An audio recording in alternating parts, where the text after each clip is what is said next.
I had a 3-day weekend. Fuck you.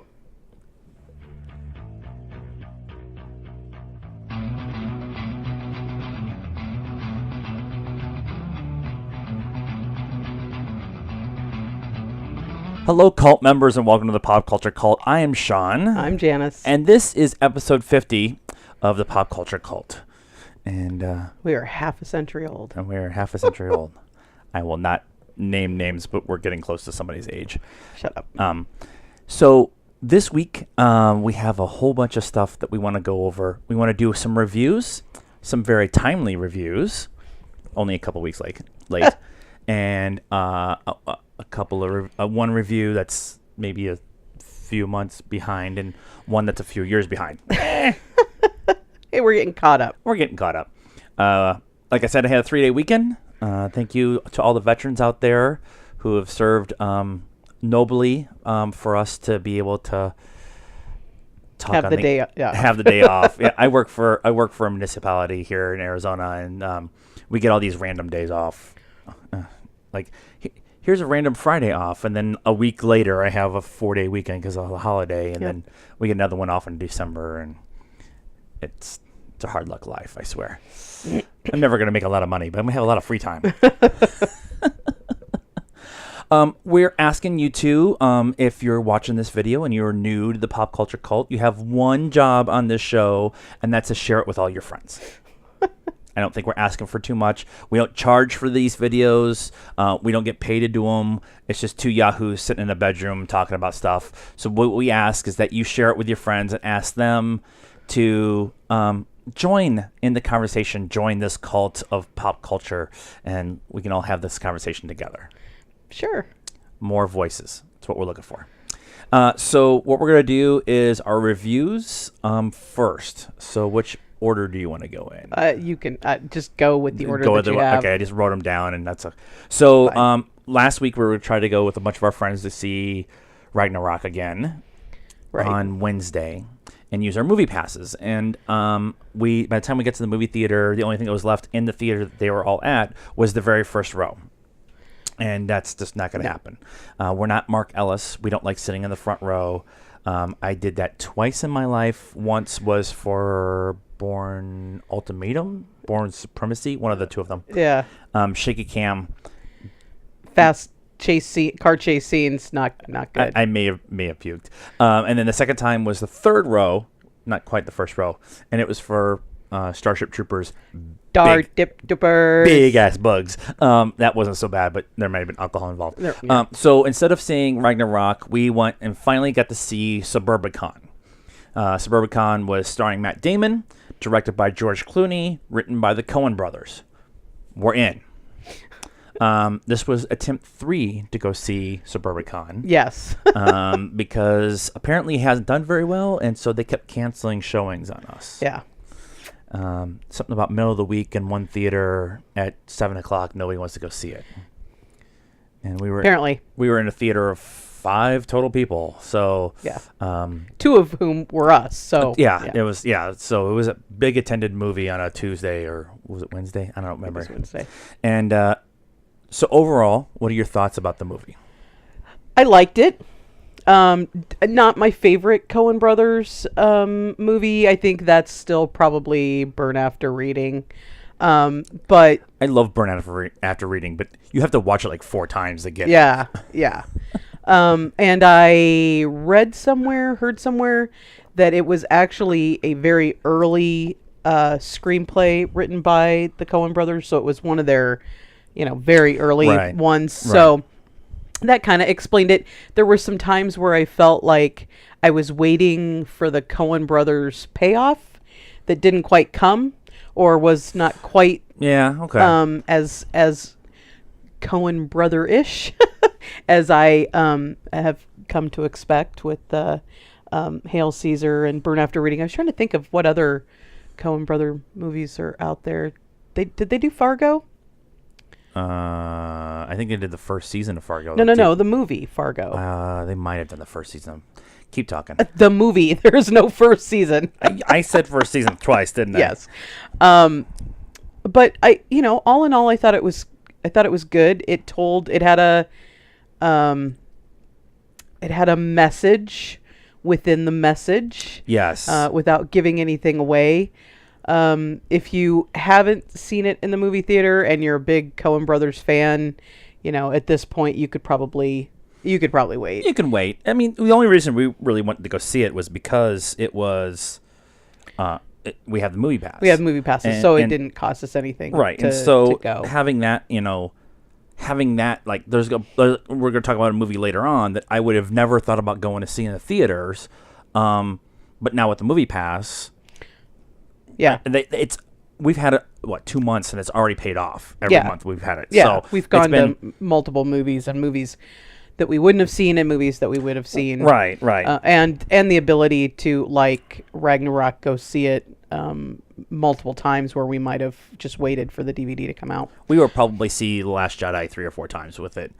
Probably. Because of that. Yeah. Okay, so they wrote Fargo, Big Lebowski, Oh Brother, Where Art Thou? Oh Brother, Where Art Thou? Yeah. No Country for Old Men, Burn After Reading, True Grit, Unbroken, Bridge of Spies, Superbicon. So yeah, that's Coen Brothers. So okay, so some of those are not very Coen Brother-esque. Well, that was Joel. I'm not going to look up Ethan while they're in the middle of the show. Yeah, they usually write together. But so Fargo, okay, so then I have to kind of retract my statement because, I mean, I really like Fargo, and I really like Oh Brother, Where Art Thou, and I really like Burn After Reading. I liked Hail Caesar. We liked Hail Caesar. In fact, we bought it on DVD because it's a complete homage to the old movie system, and we love that. So. And we have Oh Brother, Where Art Thou. We went and bought it because it was like, why don't we own this movie? Because we love the music and it's just... And it was like $4 at Zia or something like that. So that helped.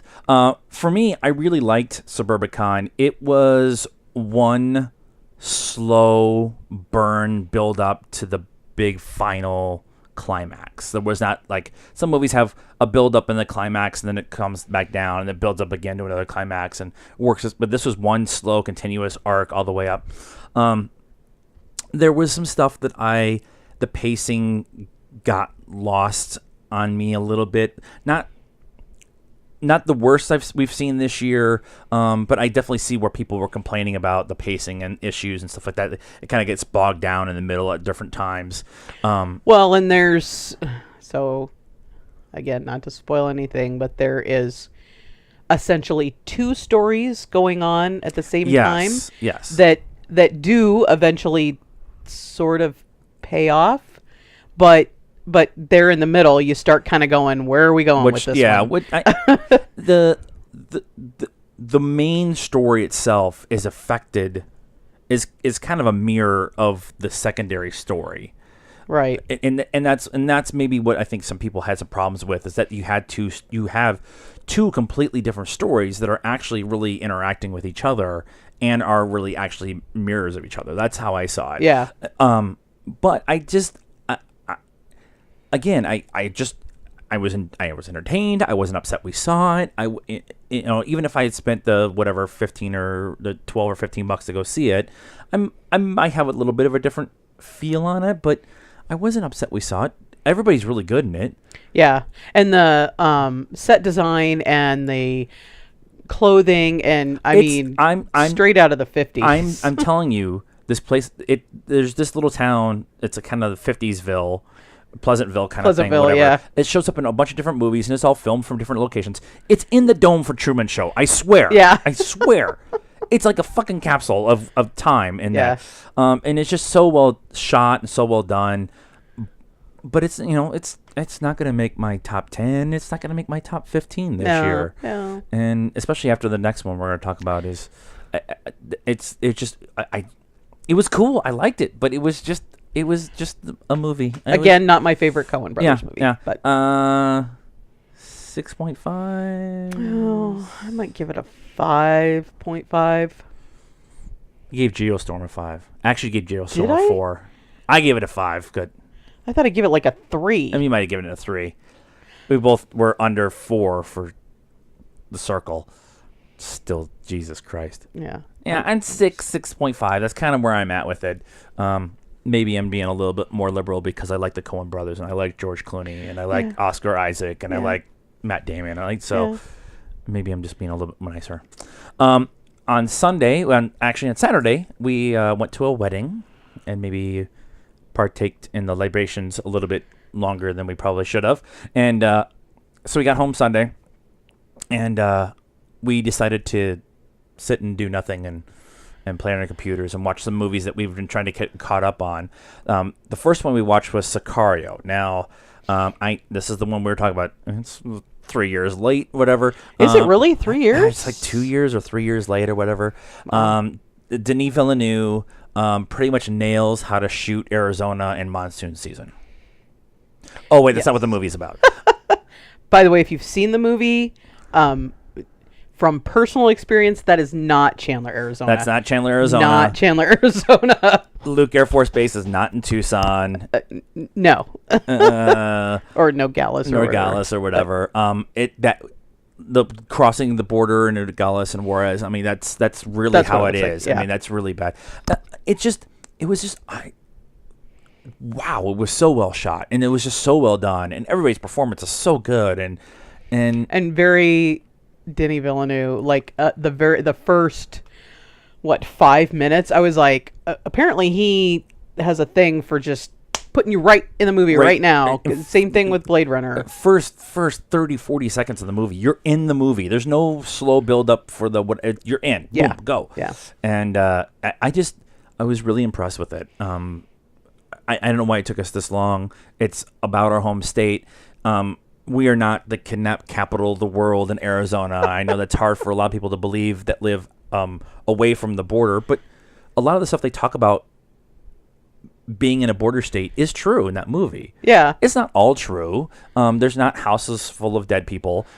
That's not a thing. I don't remember the last time, if ever, that's happened. Right.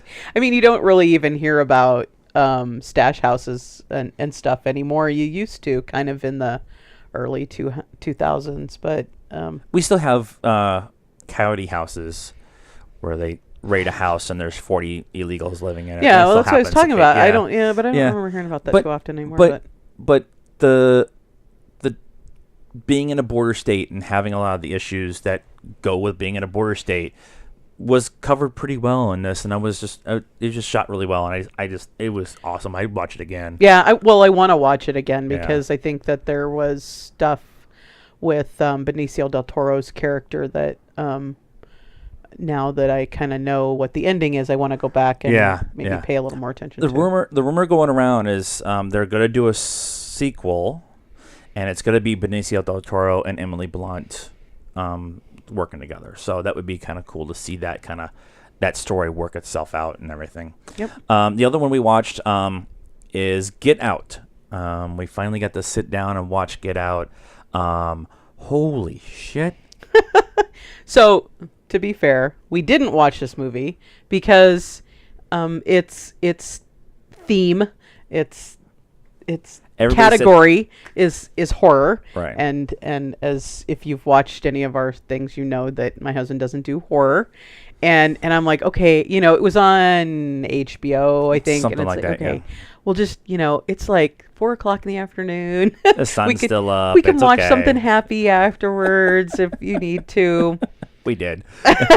Yeah, we did. But it wasn't horror. It was more suspenseful and a psychological thriller than it was a horror. Yeah. And I equated it to more like Gerald's Game. Yeah. Yeah, absolutely. It's definitely after watching Gerald's Game. Look, I've done 3 horror films this year. I've done 3 horror films in the last month and a half. Proud of you. Baby's growing up so fast. I'm not watching the Westchester House thing. It's not fucking happening. The Winchester House. That's not happening. Find somebody to go with. I just thought it was a really cool, like,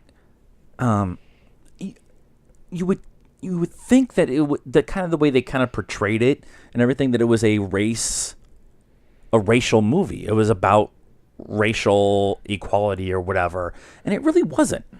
No, it wasn't. They talked about race and how it was, there's a party of old white people and there's a black boyfriend living in at the house now for the weekend. Well, yeah, and so like the promos or whatever kind of played it more like he was gonna be kidnapped and, you know, I don't know, removed from society or whatever, right. because he was black. And yeah, it's That's almost not it. That's not it at all. It's almost the opposite. Yeah. I mean, he even at one point asks them why black people, and they're Yeah. like, I don't know.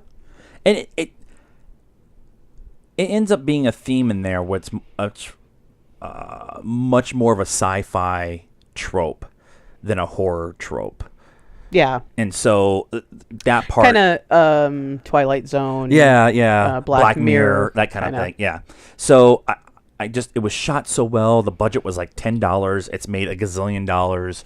And there were some funny parts. I mean, I think on HBO they had it as comedy horror or something. Yeah. You know, it's Peel, right? Right. So there were a couple, but it wasn't like it made sense. Yeah. It was humor that made sense within. Because Key and Peele did Keanu, right? Right. Yeah. So it wasn't Keanu funny, but it had It had its moments. There was points where you needed to laugh at what was going on or make fun of what was going on, and they did that to relieve the tension. Right. Yeah. And that worked out well, and that helped build the tension more and more and more as you went along, because they made you laugh, but they didn't resolve that issue. Yeah. In that point, and so now it was like, oh. Okay, that's still there. We laughed. The tension's pulled back, but it's still like kind of hanging there in the air. And that was kind of cool. Yeah. I would give it an 8. Oh. I'm gonna say a 7. God, I'm such a nice guy. You are. It's not. You know, it wasn't it. It wasn't it. We're going to start calling it the It, because if you just say it wasn't it what? It what? It what? How about it? Because saying the horror film with Pennywise in it called It is too long of a fucking. Yeah. But yeah, I might have felt differently. It might have laid differently in my top 10, top 15 list at the end of the year if I'd seen it earlier in the year, but I knew all the hype going into it.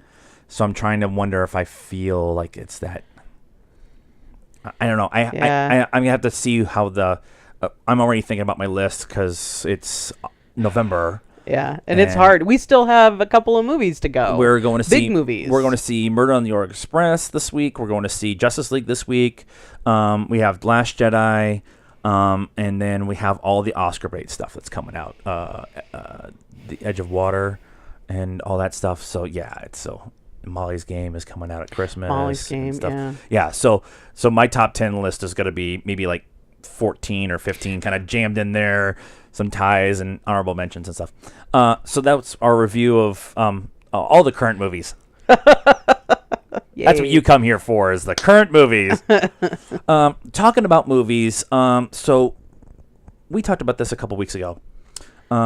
We have made a decision not to go in depth with all the sexual harassment, assault stuff that's going on in Hollywood right now.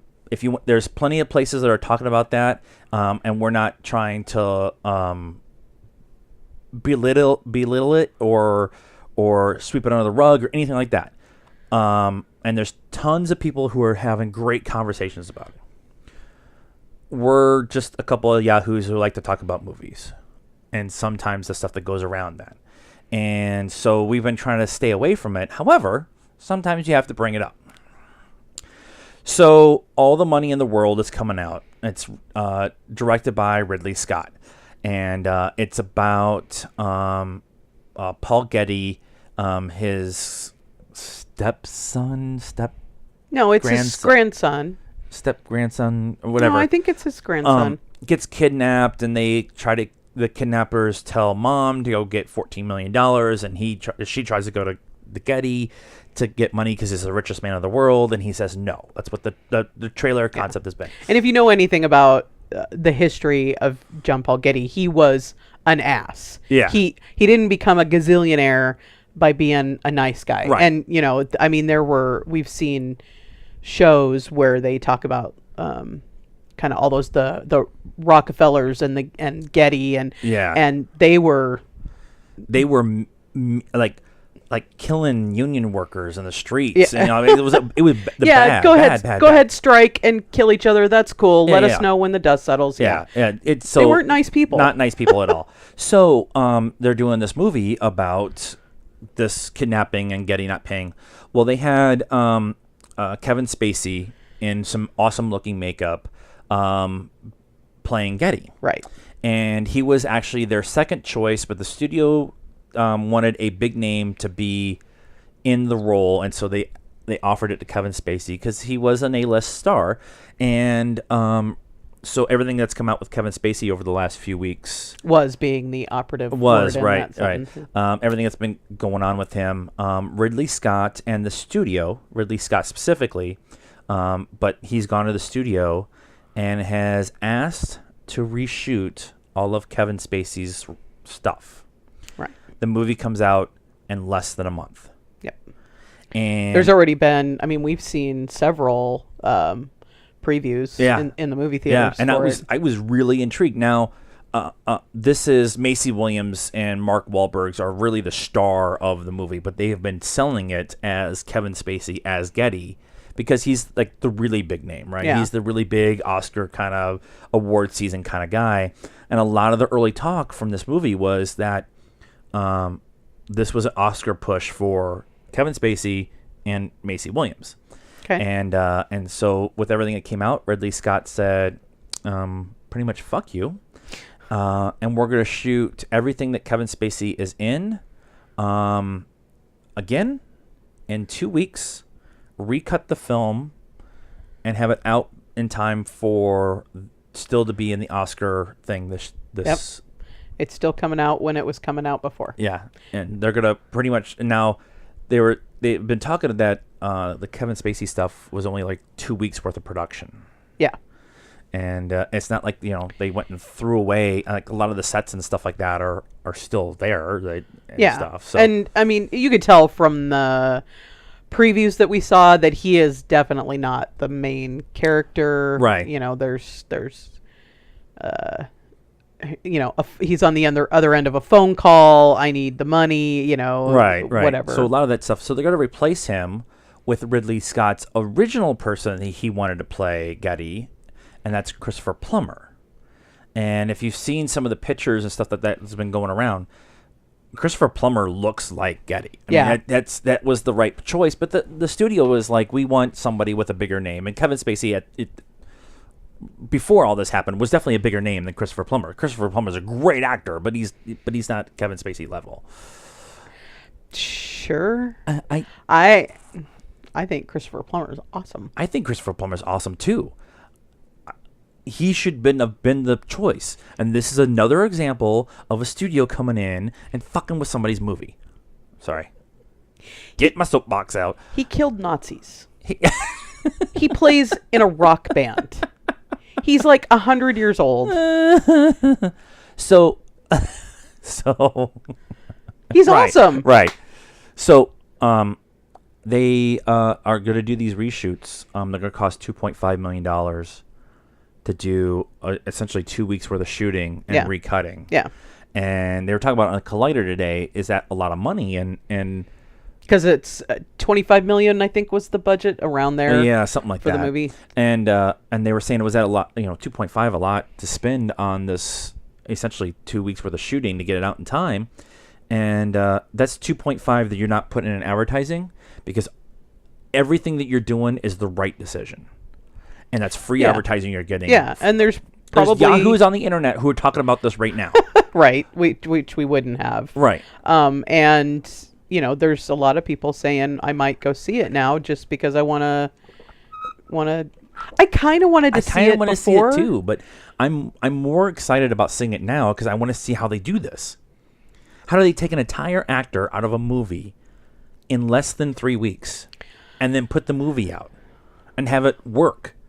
And Ridley Scott hasn't come out and said it, but it's been kind of known that this was like his passion project to get into the award conversation, whatever. Okay. And that's why they're pushing so hard to get it out this year instead of holding it off, doing everything and waiting till next year. Yeah.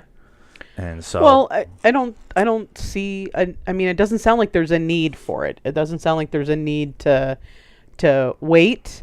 We've seen that waiting doesn't necessarily waiting and reshooting and fixing and it doesn't necessarily work. I mean, look at Geostorm.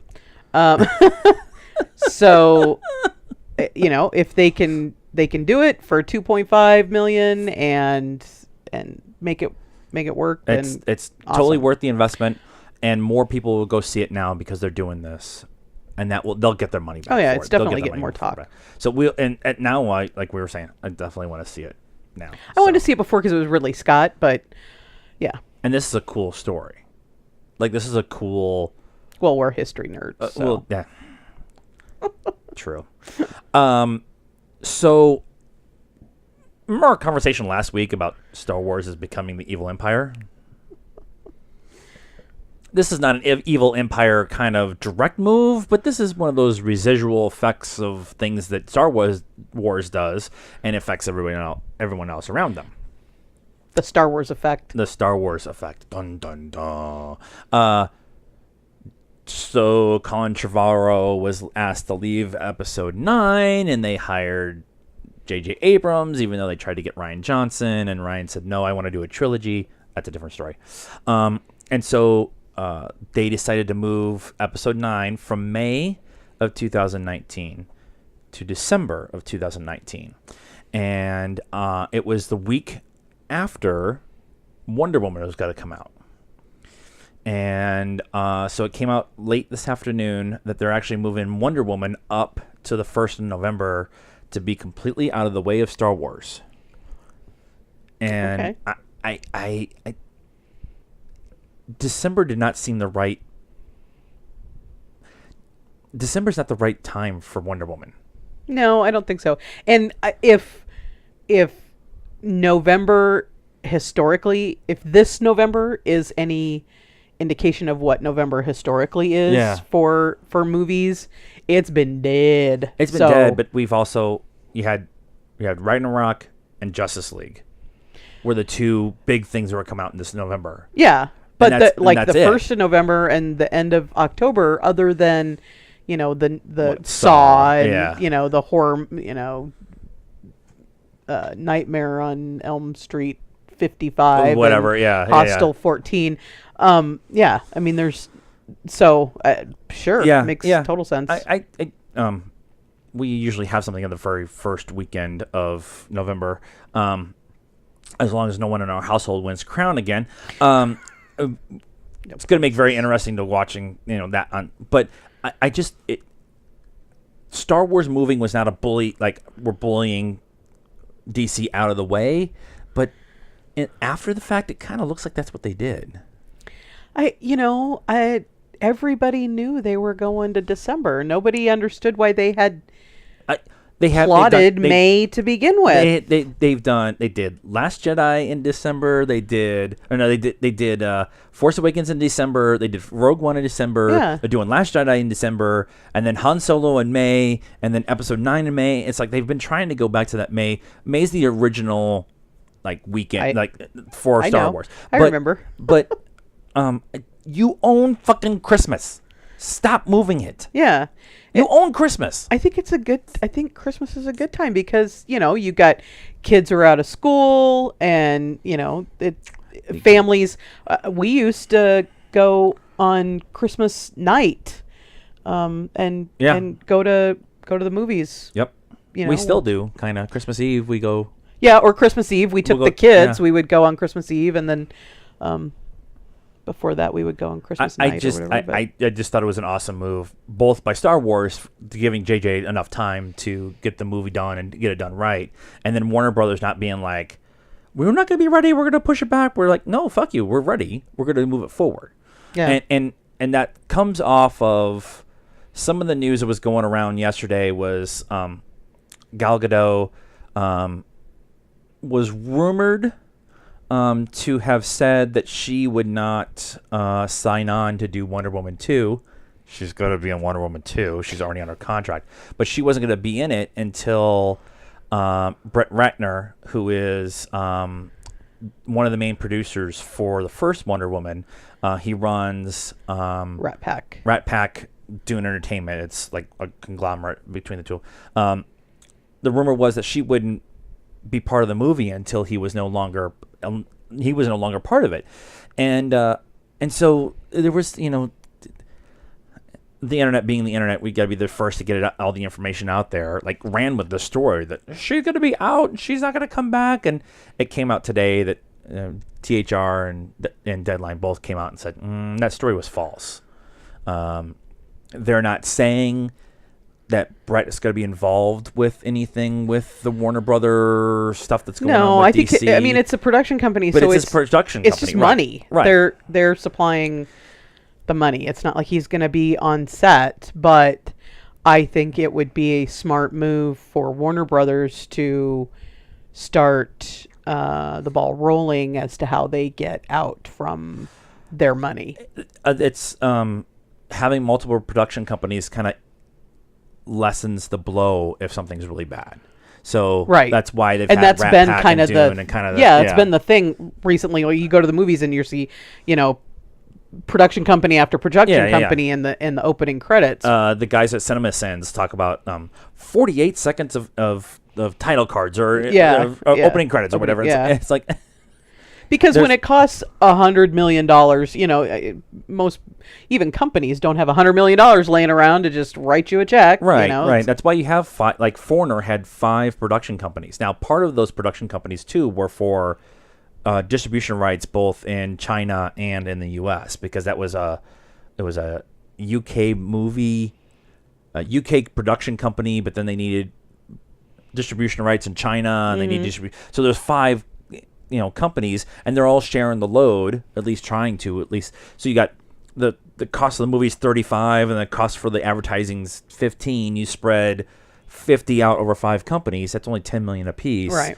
That's an easier blow to take than $200 million with everything that went with Geostorm, and it was 2 companies. So that kind of thing. Yeah. But Wonder Woman is now in November. Sooner seeing Wonder Woman and more Star Wars. So Mark Millar, who does Millar Comics, he recently, we talked about this on the show, he recently sold the rights to everything in the Millar universe to Netflix. And they were going to start doing Netflix Millar co-production on TV shows and movies and all this other stuff. And so last week, Mark got on Twitter, and because all of your great information comes from Twitter, and some awesome trolling, again, from Mark Hamill, and he posted a picture of Kick-Ass and Hit Girl and said, "We have some news next week." And then the next day, it was a picture of the two of them together from, I think it was the second one from Kick-Ass 2. And I'm just teasing you. We have some big news next week. And then Friday was the symbol for Kick-Ass and the nunchucks from Hit Girl in a shared photo. And he's like, "Are you ready for this big announcement?" So here we are next week, Monday.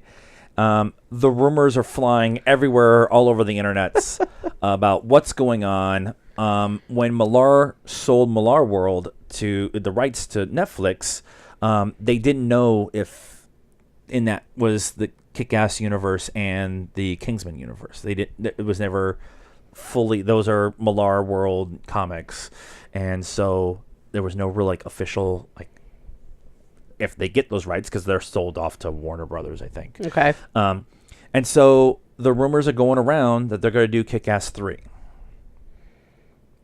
Okay. And it's going to be a Netflix only or Netflix production or whatever. There was 3 Kick-Ass books, so it makes sense to you've made 2. Okay. Make the 3rd one. And then there was a Hit Girl spin-off series for a while too. And so Aaron Taylor Johnson's getting a little old to play a high schooler. Right, and so is Chloe Moretz. Yeah, I mean she might still be able to pull off a high She's schooler, in her but early 20s or whatever now. So yeah, Aaron's like mid-30s now. yeah. It's middle-aged Kick-Ass, and I really liked the first Kick-Ass. It made like $97 million or something, which was really good for a movie. I thought the first one was good. The second one was Second okay. one, how do I explain this? The problem with the second one is Jim Carrey. Well, And the reason I say that the problem with Jim Carrey is right when the promotion right before the movie came out, Jim Carrey got out and shunned all the violence in the movie because that was the flavor of the month. That month was all the violence that was in movies. So Jim Carrey went all Jim Carrey? Yeah. Right. Crazy Jim Right. Carrey. And so I think that's what killed that movie a little bit people were all excited to see it, and then Jim Carrey started running his mouth about how violent it was. It's a fucking comic book movie. Read the comic. It's violent. Yeah. And it was fun, but it missed. It Yeah, missed. yeah. I just, whatever. But they're talking about doing this Millar World stuff, and Kick-Ass would be kind of a cool thing within Netflix. Especially since Star Wars is moving away, and now you have Millar World to kind of fill. It's not the same, but it can fill in some of the gaps. Yeah, I mean, if they maybe just reimagined it, told some other stories, not retold the first one and the second one, but just told some other stuff. Yeah, with new people. I would like to see the conclusion of the third movie, but again, now we're talking about college age kids. I don't. That's have to how it would be. But keep your eye out for that, because that's going to be kind of interesting how that's all going to work out. And as soon as I hear something on Twitter, I followed Millar today, so okay, yay. keep my ear to the ground, as some people in the punditry said last night. So last week, the 13th Doctor's outfit was revealed. Now, a lot of people who don't understand Doctor Who were like, why is it a big deal about what she's wearing? Now,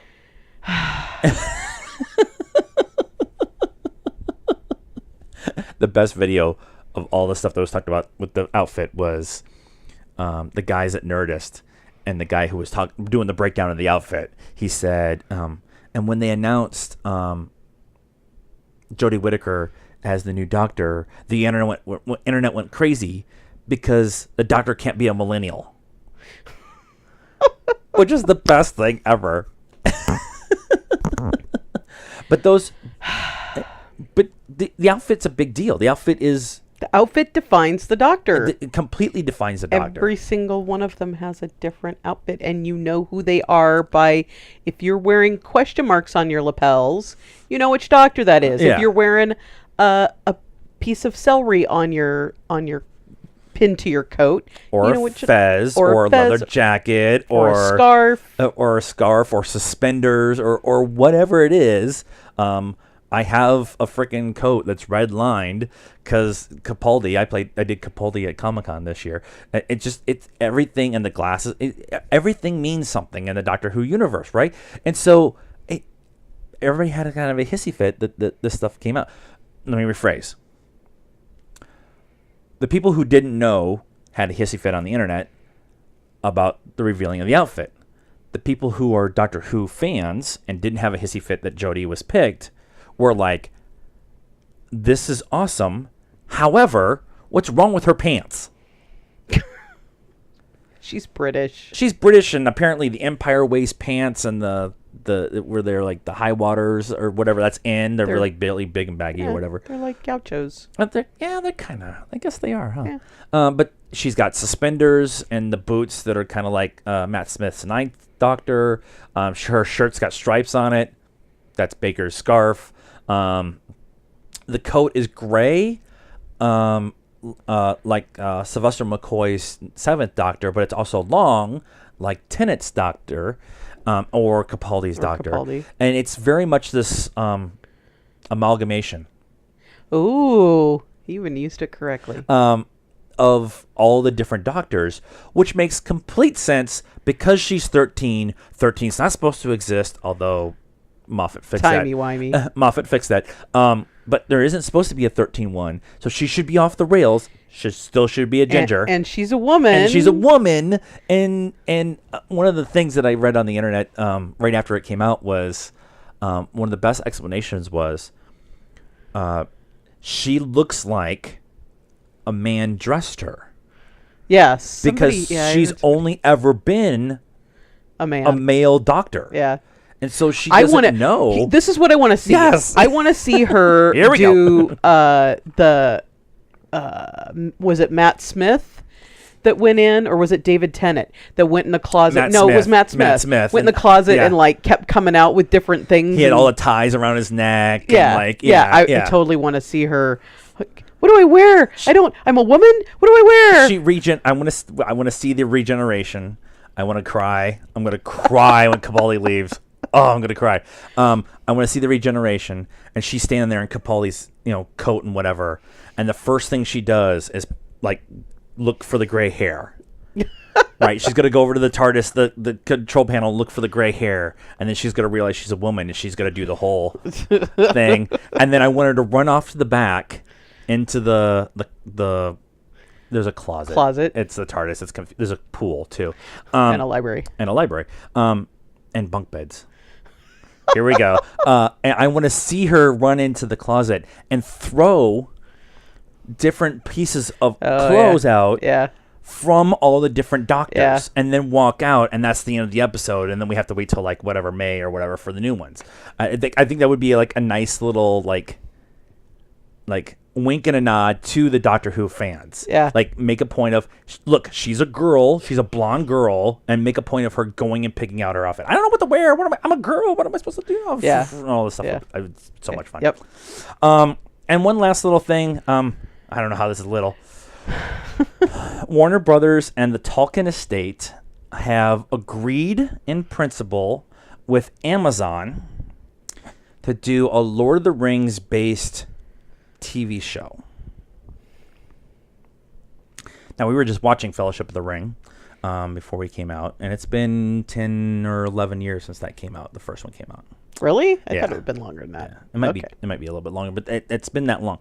And so there's been a push from the head of Amazon to do some kind of fantasy-based TV show on their networks. Well, they're trying to compete with Game of Thrones. Yeah, and that's exactly what he said. He said in a quote that we need a Game of Thrones style show for Amazon. Yeah. Now, Lord of the Rings is Tolkien's universe of Lord of the Rings is not just the Hobbit and Lord of the Rings.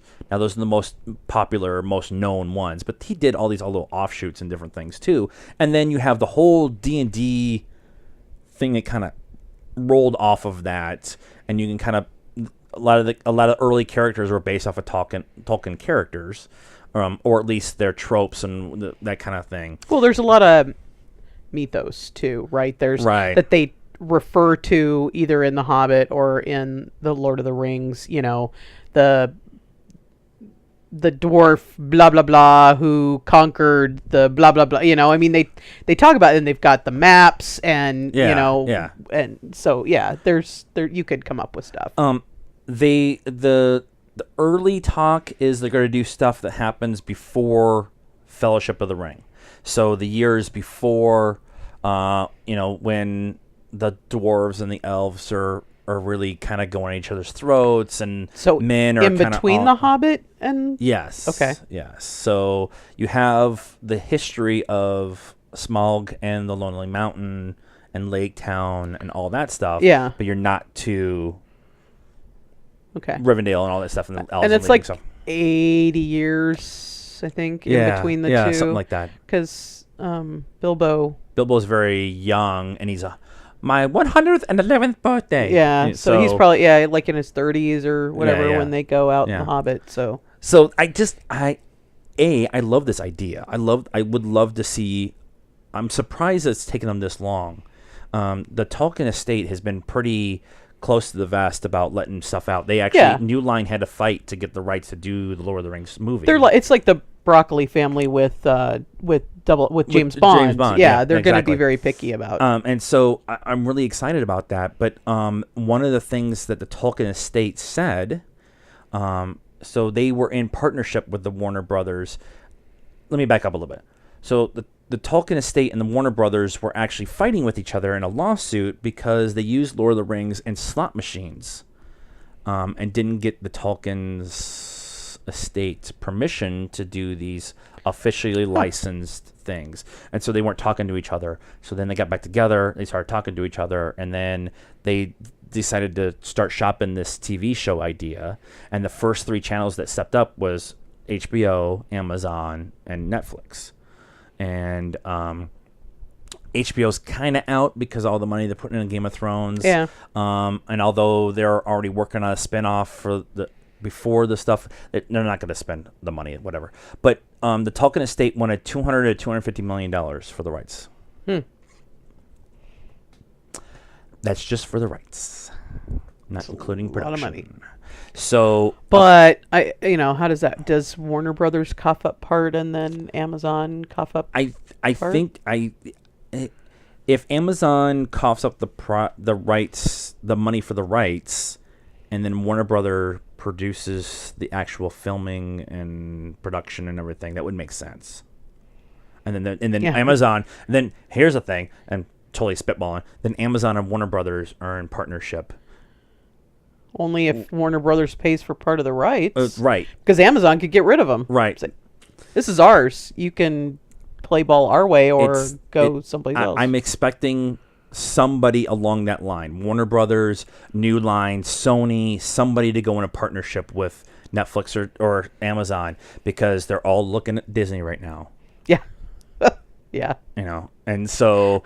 Dun, dun. Yeah. Dun, dun, dun, dun. Land shark. With mouse ears? Okay. I didn't know there was headdresses in this show. So we're looking forward to all of that. And we would like to know how you guys feel. Are you excited about Kick-Ass and Lord of the Rings getting new stuff? Do you like the Doctor's outfit? If you're a Doctor Who fan, you better like the outfit. And then all the stuff, the reviews that we had for Suburbicon, Sicario, and Get Out. Let us know what you thought of those 3 movies. Like we said, we're going to see Murder on the Orient Express tomorrow, and Justice League on Sunday. We will try to do a Justice League review this weekend. I'm not making any promises. We're going for brunch afterwards, so there might be mimosas involved. Oh, there might be. There will be. So tell us what you thought of everything that we talked about this week. Or is there something that was in the news that we didn't bring up that you would like to talk about? Please like this video and please leave your comments. Let us know what you think. There's this cool little button. I actually looked this time. It's down here somewhere. It's actually down here. It says subscribe. And if you click not Deadpool. Not Deadpool. It's down there. If you hit, when it's red, if you click on it, it turns gray. It's really cool. It's like a magic trick. Watch. Just go over and go, tick, look, see, gray. And now you're subscribed to the channel. Please share this channel with all of your friends. You can get a hold of us too on Facebook at the Pop Culture Cult. We're Pop Culture Cult 1 on Instagram, and we're at Pop_Cult 1 on Twitter. Please like and subscribe to all of our pages. You can also follow us on the Stardust app. Just download the app from your iOS or Google Play Store and follow Pop Culture Cult first. And until next time, I think we're done now. Good night now.